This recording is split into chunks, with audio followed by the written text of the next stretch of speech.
Hello guys, welcome back to my channel. Bike taxi issue, அதாவது bike taxis வந்து தமிழ்நாட்டில் pan பண்ணிட்டாங்களா இல்லையா, இல்லை பைக் டாக்ஸி ஓட்டுறதுனால என்ன பிரச்சனை? பைக் டாக்ஸி வந்து இப்போ பார்த்தீங்கன்னா நிறைய ஆட்டோ டிரைவர்ஸ் வந்து பைக் டாக்ஸிக்கு எதிராக ரொம்ப பெரிய பிரச்சனை பண்ணிகிட்டு இருக்காங்க. அண்ட் பைக் டாக்ஸி டிரைவர்களை வந்து தாக்குறாங்க. அண்டு அவங்கக்கிட்டேருந்து பைக் சாவி எடுத்து போலீஸ்க்கு வந்து கொடுத்து அவங்க பைக் ஓட்டுறவங்க மேலே கேஸ் போடுறாங்க. இந்த மாதிரிலாம் இஷ்யூஸ் நிறைய போயிட்டுருக்குங்க. அது சரியா தப்பா, என்ன ப்ராப்ளம் அப்படின்றத பற்றி தான் விரிவாக இந்த வீடியோவில் பார்க்க போகிறோம். நம்ம சேனல் யாராவது சப்ஸ்கிரைப் பண்ணாமல் இருந்தீங்க அப்படின்னா சேனலை சப்ஸ்கிரைப் பண்ணி பாருங்கள். அண்ட் நிறைய பேர் வீடியோஸ்க்கு லைக் பண்ணாமல் தான் வீடியோஸ் பார்க்குறீங்க. எல்லோரும் வீடியோ பார்க்குறவங்க எல்லோரும் வீடியோ லைக் பண்ணி சப்போர்ட் பண்ணுங்கள். அப்போ தான் நாங்கள் இது மாதிரி அதிகமான வீடியோஸ் போடுறதுக்கு எங்களுக்கு அது ஒரு பெரிய மோட்டிவேஷனாக இருக்கும். ஓகே, சென்னை மாதிரியான பெரிய பெரிய சிட்டிஸில், அதாவது தமிழ்நாட்டில் இருக்கிற சென்னை, மதுரை, கோயம்புத்தூர் இந்த மாதிரி இருக்கிற பெரிய பெரிய சிட்டிஸில் பார்த்தீங்கன்னா பைக் டாக்ஸியுடைய சேவை வந்து இன்றைக்கி மக்கள் மத்தியில் வந்து ரொம்பவே ஒரு பெரிய வரவேற்பு ஏற்படுத்தி இருக்குங்க. அது எதனாலன்னு பார்த்தீங்கன்னா, பைக் டாக்ஸியை பொறுத்தவரையிலையும் சிங்கிளாக போகிறவங்க, அதாவது ஆஃபீஸ் போகிறவங்க, காலேஜ் போகிறவங்க, எங்கேயாவது ஒரு இடத்துக்கு சிங்கிளாக போகணும்னு நினைக்கிறவங்க, அவங்களுக்கு அஃபோர்டபுளான ப்ரைஸில் போகிறதுக்காக ஒரு யூஸ் பண்ணுற ஒரு சேவை தான் பைக் டாக்ஸி சேவை. இந்த பைக் டாக்ஸி சேவை பார்த்தீங்க அப்படின்னா வந்து ரேபிடோ, ஓலா, அப்புறமா ஊபர், இந்த மாதிரி சில நிறைய ப்ரைவேட்டாக கார்ப்பரேட்டான கம்பெனிஸ் வந்து இதை ரன் பண்ணிட்டு வராங்க. அண்ட் நம்ம கோயம்புத்தூர்லலாம் இப்போ ரெட் டாக்ஸி கூட வந்து பைக் டாக்ஸி லான்ச் பண்ணியிருக்காங்க அப்படின்ற மாதிரி ஒரு நியூஸ் வந்து வந்துட்டுருக்குங்க. இப்போ சமீப காலமாக பார்த்திங்கன்னா இந்த பிரச்சனை வந்து ரொம்ப பெரிய இஷ்யூவாக போயிட்டுருக்கு. நிறைய பைக் டாக்ஸி ஓட்டுற ரைடர்ஸை வந்து ஆட்டோ டிரைவர்ஸ் வந்து புக் பண்ணி வர வச்சு அவங்கள போலீஸ்கிட்ட ஒப்படைக்கிறாங்க, இல்லை வந்து ஆர்டிஓவில் ஒப்படைக்கிறாங்க. அதனால் வந்து பைக் டாக்ஸி ஓட்டுநருக்கு வந்து நிறைய ஃபைன் போடுறாங்க அப்படின்ற மாதிரி ஒரு இஷ்யூ போயிட்டுருக்குங்க. ஆக்சுவலாக பைக் டாக்ஸி ஓட்டுறது சரியா தப்பா அப்படின்னு கேட்டால், பைக் டாக்ஸி வந்து தமிழ்நாட்டில் பேன் கிடையாதுங்க. ஆக்சுவலாக தமிழ்நாட்டில் வந்து அதை தடை செய்யப்படலைங்க. அது என்னன்னு பார்த்தீங்கன்னா, பைக் டாக்ஸின்றது வந்து ஒரு கமர்ஷியல் பர்பஸ்க்காக யூஸ் பண்ணுற ஒரு இதுங்க. நம்ம வந்து கமர்ஷியல் பர்பஸ்க்காக யூஸ் பண்ணுற வெஹிக்கிள் பார்த்திங்கன்னா எல்லோ போர்டில் இருக்கணும்.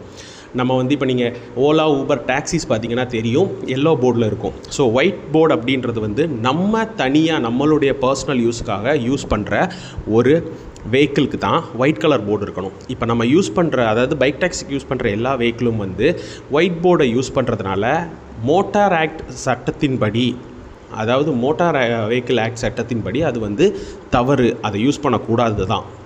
ஆனால் இது தமிழ்நாட்டில் தடை பண்ணியிருக்கான்னு கேட்டால் இல்லை. ஏன்னு கேட்டிங்கன்னா, 2019 வந்து பைக் டாக்ஸியை தடை பண்ண சொல்லி ஒரு அசோசியேஷன் வந்து கோர்ட்டில் ஒரு கேஸ் ஃபைல் பண்ணியிருக்காங்க. அந்த கேஸ் என்னாச்சு அப்படின்னு பார்த்தீங்கன்னா, பைக் டாக்ஸியை தடை பண்ண சொல்லி ஹைகோர்ட் வந்து உத்தரவு கொடுத்துட்டாங்க. அதாவது பைக் டாக்ஸி ஓட்டக்கூடாது, இதை தடை பண்ணணும் அப்படின்னு. அதாவது பைக் டாக்ஸி தடை பண்ணதுக்கு எதிராக ரேபிடோ கம்பெனிக்காரங்க, அதாவது பைக் டாக்ஸி கம்பெனிக்காரங்க வந்து ஆப்போசிட்டாக ஒரு கேஸ் வந்து போட்டிருக்காங்க. அது எப்படி போட்டிருக்காங்கன்னா, ராஜஸ்தான் போன்ற மாநிலங்களில் வந்து இதுக்காக ஸ்பெஷலாக ஒரு சட்டம் கொண்டு வந்து அங்கே வந்து இந்த பைக் டாக்ஸிலாம் லீகல் ஆக்கியிருக்காங்க. ஸோ அது மாதிரி இந்த மாதிரி ஒரு சட்டம் கொண்டு வந்து அதை இங்கேயும் லீகல் ஆக்கணுன்ற மாதிரி கொண்டு வந்ததுனால சென்னை ஹைகோர்ட் என்ன பண்ணிட்டாங்க, இதுக்கு முன்னாடி அவங்க போட்ட தடைக்கு, அதாவது பேர்ன் பண்ணணும்னு சொல்லி போட்ட தடைக்கு வந்து ஸ்டே கொடுத்துட்டாங்க. அதில் வந்து பார்த்திங்கன்னா பைக் டாக்ஸி தடை பண்ணலை. அந்த கோர்ட் ஃபஸ்ட்டு தடை பண்ணி கொடுத்த ஆர்டருக்கும் ஸ்டே வாங்கிட்டாங்க. அதனால் இப்போதைக்கு வந்து தடை கிடையாது. அதாவது தமிழ்நாட்டுக்குள்ளே வந்து சென்னை மாதிரி இருக்கிற மெயின் சிட்டிஸில் ஓடுற இதில் வந்து தடை கிடையாதுங்க. ஆனால் ஒரு இஷ்யூ என்னன்னு பார்த்தீங்கன்னா, நம்ம எல்லோ போர்டு வெஹிக்கிள் யூஸ் பண்ணல அப்படின்னா போலீஸ் வந்து கண்டிப்பாக அதுக்கு அவங்க ஃபைன் போடலாம். ஓகேங்களா? மற்றபடி ஓட்டக்கூடாது அப்படின்றது தடை கிடையாது. அதாவது எதனால் சொல்கிறேன்னா, இந்த ஆட்டோ டிரைவர்ஸ் பிடிக்கிறாங்கல்ல, இந்த ஆட்டோ டிரைவர்ஸ் பிடிச்சி அவங்க வந்து பைக் டாக்ஸிக்காரங்களை பிடிச்சி கொஸ்டின் பண்ணுறதுக்கு எந்த ஒரு உரிமையும் அவங்களுக்கு கிடையாது. அதாவது அவங்களுடைய வாழ்வாதாரம் வந்து பாதிக்கப்படுது அப்படின்ற மாதிரி சொல்லி அவங்க வந்து ஒரு இதை முன்வைக்கிறாங்க, ஒரு குற்றத்தை முன்வைக்கிறாங்க. பட் என்னை பொறுத்தவரையில் கேட்டிங்கன்னா, நிறைய பேர், எனக்கு தெரிஞ்ச நிறைய பேருமே கூட ஆட்டோ டிரைவர்ஸ் இருக்காங்க. அவங்கெல்லாம் என்ன சொல்கிறாங்கன்னா, சிங்கிளாக போகிறவங்க ஒரு பைக் டாக்ஸி புக் பண்ணிக்கிறாங்க. ஆனால் 2 பேராக போகணுன்னா கண்டிப்பாக அவங்க ஆட்டோவை தான் ப்ரிஃபர் பண்ணி ஆகணுன்ற மாதிரி தான் நிறைய ஆட்டோ டிரைவர் சொல்கிறாங்க.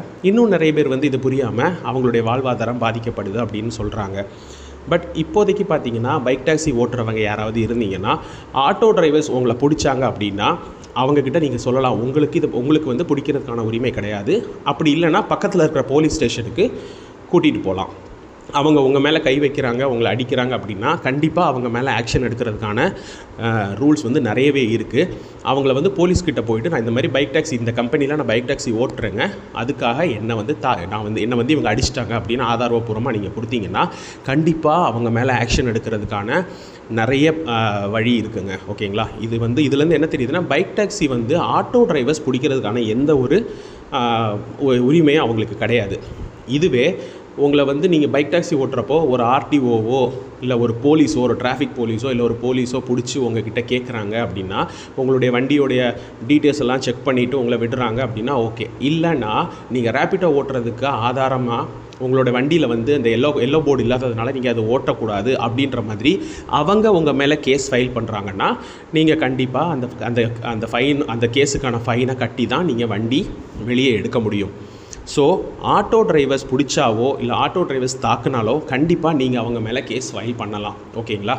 ஸோ இனிமேல் நீங்கள் எங்கேயாவது ஓட்டுறீங்க அப்படின்னா ஆட்டோ டிரைவர்ஸ் பிடிச்சாங்க அப்படின்னா கண்டிப்பாக நியர்பையாக இருக்கிற போலீஸ் ஸ்டேஷன்லையோ இல்லை பக்கத்தில் ஏதாவது போலீஸ் இருந்தாலோ அவங்கக்கிட்ட நீங்கள் இன்ஃபார்ம் பண்ணலாம்.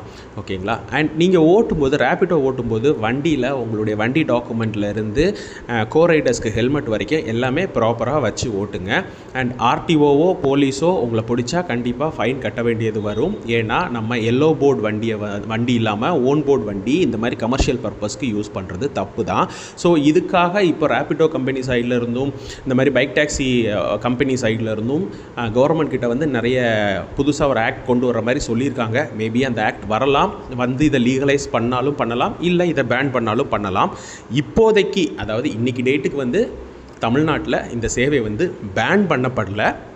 இதோடைய கேஸ் வந்து பெண்டிங்கில் இருக்குது. கோர்ட் வந்து இதை ஓட்டக்கூடாது அப்படின்னு சொல்லி இதை இன்னும் தடை பண்ணலை. ஓகேங்களா?